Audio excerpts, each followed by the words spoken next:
All welcome to my channel. So today recipe వచ్చేసి potato green peas masala అనమాట. First అయితే మనం టమాటోస్ కాజూస్ ఫుల్గా గ్రైండ్ చేసుకొని పక్కన పెట్టుకోవాలి. ఇక్కడ ప్యాన్లో ఆయిల్ వేసుకొని ఆవాలు జీలకర్ర వేసుకొని ఫ్రై చేసుకోవాలి. ఇక్కడ ఆనియన్స్ అయితే చిన్న చిన్నగా కట్ చేసుకొని ఇవి లైటిష్ గోల్డెన్ కలర్ వచ్చేంత వరకు ఫ్రై చేసుకోవాలి. సాఫ్ట్గా అయ్యేంత వరకు చూసుకోవాలన్నమాట. మనం ఇక్కడ సాఫ్ట్గా అవ్వడానికి లిడ్ పెట్టుకొని ఒక 2 minutes కుక్ చేసుకోవాలి.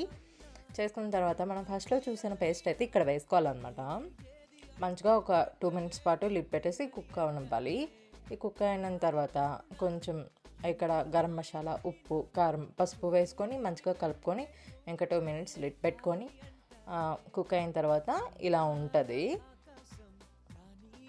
సో తర్వాత మనం గ్రీన్ పీస్ పొటాటోస్ వేసుకొని ఇంకా 5 minutes అయితే కుక్ అవ్వాలన్నమాట. లిడ్ పెట్టేసుకోవాలి.